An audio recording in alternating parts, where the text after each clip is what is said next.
From the heart of the Himalayas, this is Himachal News.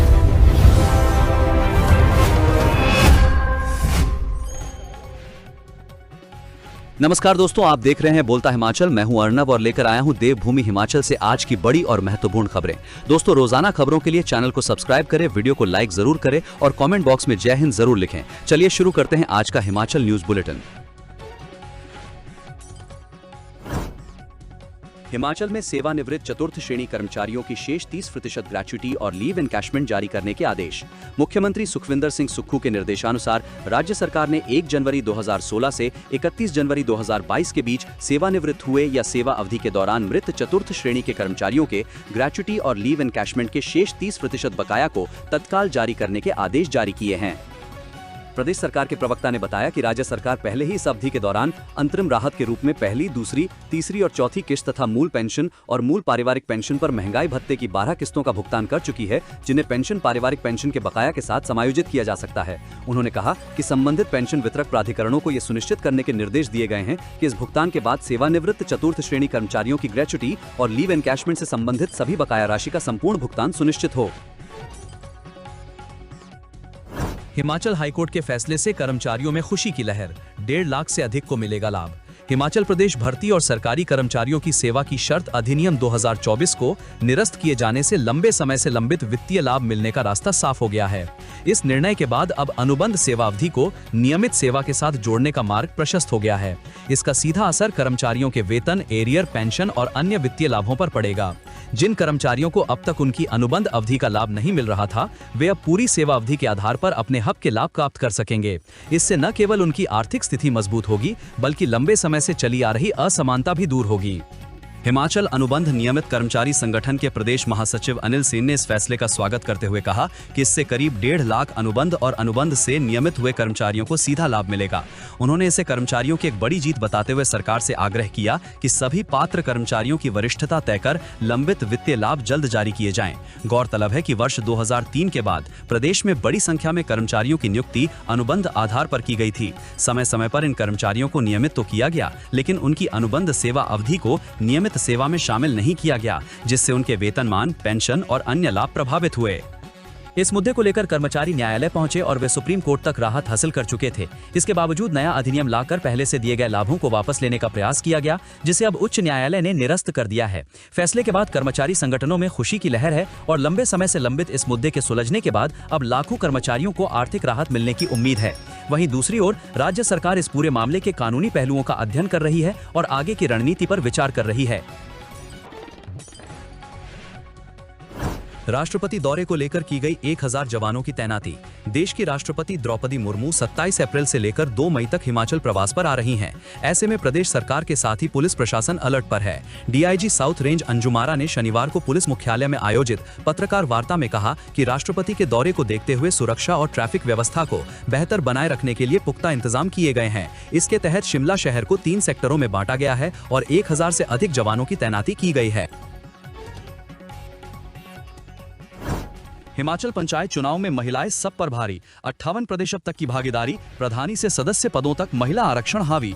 Himachal Pradesh में होने जा रहे त्रिस्तरीय पंचायती राज संस्थाओं के चुनाव में महिलाएं सभी पर भारी हैं। 58% तक महिलाओं को नेतृत्व करने का अवसर मिलेगा। वार्ड सदस्य से लेकर जिला परिषद तक के पदों के लिए आरक्षित सीटों को देखा जाए तो 70 से 72% तक सीटें महिलाओं और अन्य आरक्षित वर्गों के लिए आरक्षित हैं।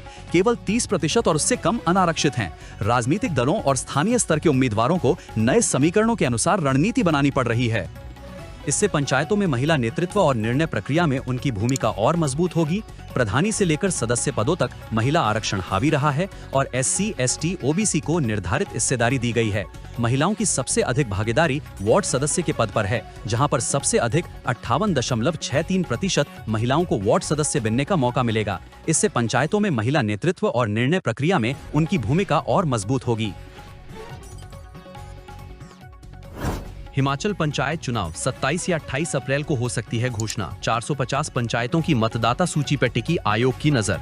हिमाचल प्रदेश में त्रिस्तरीय पंचायती राज संस्थाओं के चुनावों की घोषणा 27 या 28 अप्रैल को होने की संभावना है। चुनाव कार्यक्रम को अंतिम रूप देने से पहले राज्य निर्वाचन आयोग की नजर उन 450 पंचायतों पर टिकी हुई है जो नवगठित या परिसीमन के कारण प्रभावित हुई हैं। जानकारी के अनुसार इन पंचायतों में 27 अप्रैल तक मतदाता सूचियों का तैयार होना अनिवार्य है। सोमवार को राज्य निर्वाचन आयुक्त अनिल खाची 450 पंचायतों की मतदाता सूचियों की तैयारियों के अलावा अन्य सभी की समीक्षा करने के बाद पंचायत चुनाव घोषित करने का निर्णय लेंगे। उसके बाद पंचायत चुनाव घोषित होंगे। स्थानीय निकायों के चुनाव को लेकर नियमों के अनुसार हर वार्ड के लिए अलग सूची तैयार कर उसे अंतिम रूप दिया जाता है। वार्ड आधार पर 20-20 मतदाता सूचियों को प्रकाशित किया जाता है, जिससे चुनाव प्रक्रिया पारदर्शी और व्यवस्थित तरीके से संचालित हो सके। होटल ताज पहुंचे सीएम सुक्खू, केसी वेणुगोपाल से की मुलाकात। पंचायत चुनाव और मंत्रिमंडल विस्तार पर हुई चर्चा। मुख्यमंत्री सुखविंदर सिंह सुक्खू ने शनिवार देर शाम को ठियोग के ताज होटल पहुंचे। यहां उन्होंने कांग्रेस के राष्ट्रीय महासचिव केसी वेणुगोपाल से मुलाकात की। शाम 6:30 बजे सीएम ठियोग पहुंचे। करीब 1 घंटे तक दोनों नेताओं के बीच बातचीत हुई। मुख्यमंत्री ने हिमाचल के राजनीतिक मामलों पर विस्तृत चर्चा की है। उन्होंने प्रदेश सरकार द्वारा किए जा रहे कार्यों का ब्यौरा दिया। इस दौरान निकाय चुनाव, मंत्रिमंडल का विस्तार जैसे मामलों पर चर्चा की गई है। हिमाचल निकाय चुनाव में बुजुर्गों और दिव्यांगों को घर से मतदान की नहीं मिलेगी सुविधा, बूथ पर ही डालना होगा वोट। हिमाचल प्रदेश में स्थानीय निकायों के चुनावों की तैयारी चल रही है, जिसमें शहरी निकायों की घोषणा हो चुकी है और पंचायती राज संस्थाओं के चुनाव भी घोषित होने वाले हैं।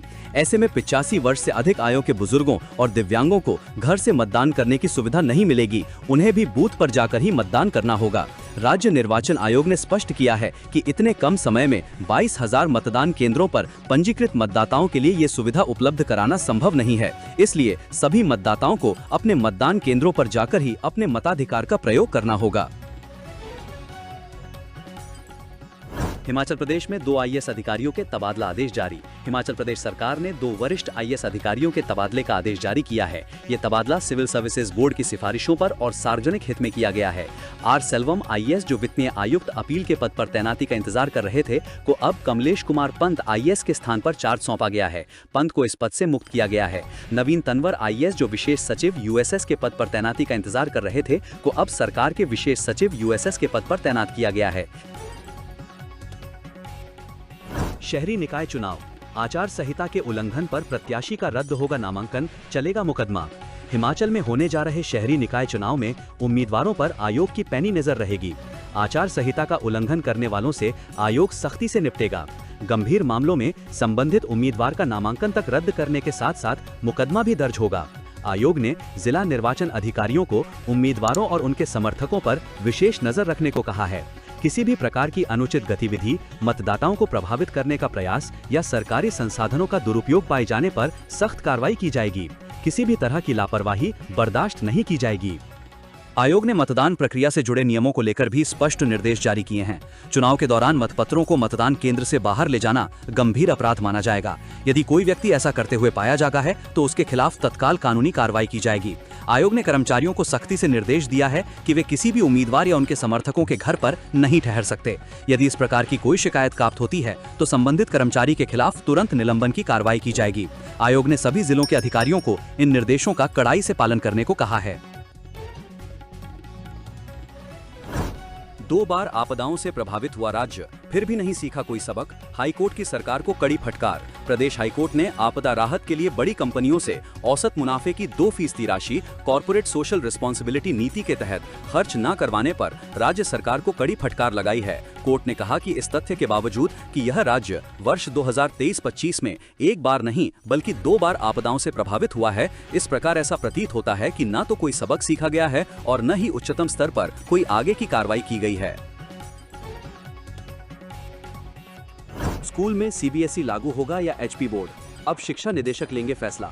हिमाचल प्रदेश के किस स्कूल भवन में सीबीएसई बोर्ड लागू होगा और किस में प्रदेश स्कूल शिक्षा बोर्ड चलेगा, इसका अंतिम निर्णय अब स्कूल शिक्षा निदेशक द्वारा लिया जाएगा। इसके लिए भवन, आधारभूत ढांचे और अन्य आवश्यक सुविधाओं का मूल्यांकन भी किया जाएगा। राज्य में 4 स्कूलों का मर्जर रद्द करने के बाद सरकार ने निदेशक को ऐसे फैसले लेने की छूट दी है। सरकार के इस फैसले के तहत स्कूलों में छात्रों को अब दोनों बोर्डों के विकल्प उपलब्ध होंगे। इस दौरान प्रदेश सरकार ने पहले लिए गए बड़े फैसले में बदलाव करते हुए प्रदेश के कई प्रमुख स्कूलों के मर्जर विलय को रद्द कर दिया है। 18 फरवरी 2026 की अधिसूचना में आंशिक संशोधन करते हुए नूरपुर, धर्मशाला, सरकाघाट और देगरा के स्कूलों को एकीकृत करने का निर्णय वापस ले लिया गया है।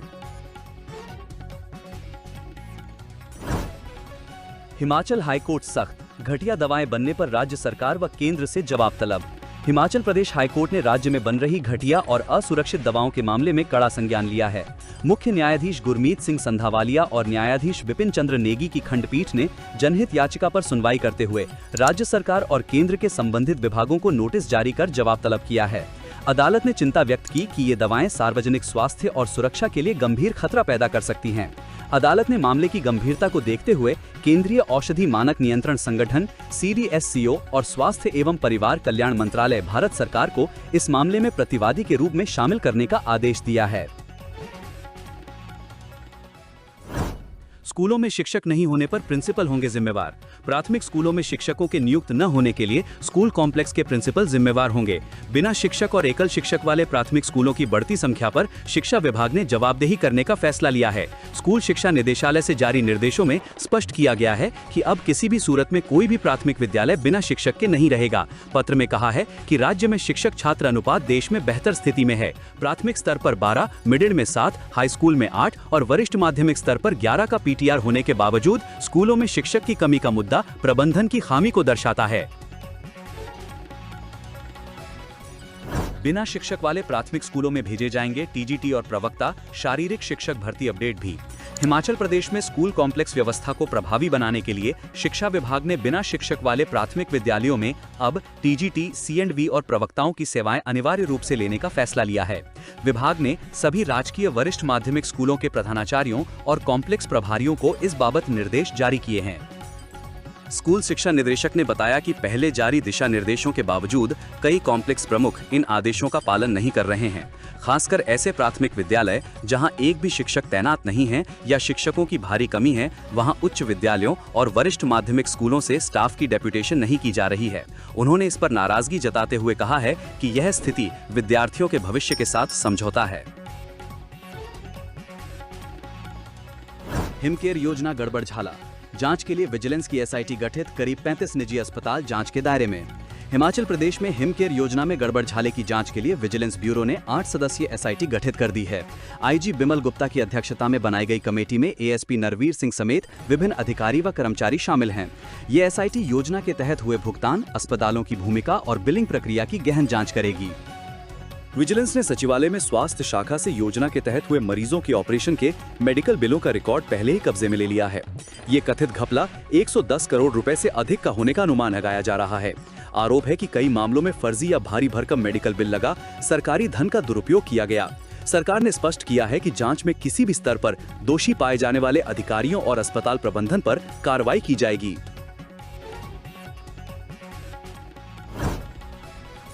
फार्मा उद्योगों को लाइसेंस लेना होगा आसान, CDSCO ने ड्रग लाइसेंसिंग प्रणाली लागू करने के लिए कहा।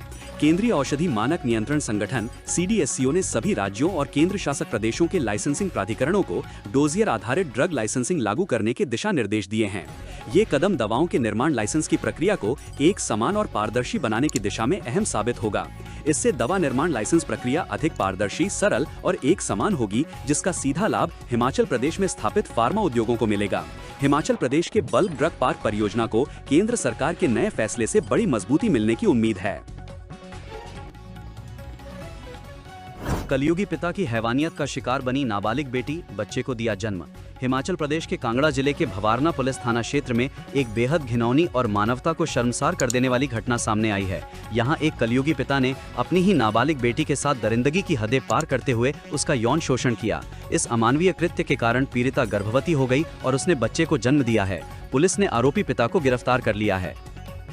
मिली जानकारी के अनुसार यह मामला तब उजागर हुआ जब 23 अप्रैल को पीड़िता स्वास्थ्य संबंधी समस्याओं को लेकर सिविल अस्पताल पहुंची। वहां डॉक्टर ने जब उसका चेकअप किया तो पाया कि वो गर्भवती है। डॉक्टर ने संवेदनशीलता दिखाते हुए तुरंत इस बारे में पुलिस को सूचित किया। पुलिस ने अस्पताल से सूचना मिलते ही मामला दर्ज किया और पीड़िता के बयान लिए। पीड़िता ने अपने ही पिता पर शारीरिक शोषण करने का गंभीर आरोप लगाया। बयानों के आधार पर पुलिस ने तुरंत कार्रवाई करते हुए आरोपी पिता को हिरासत में ले लिया।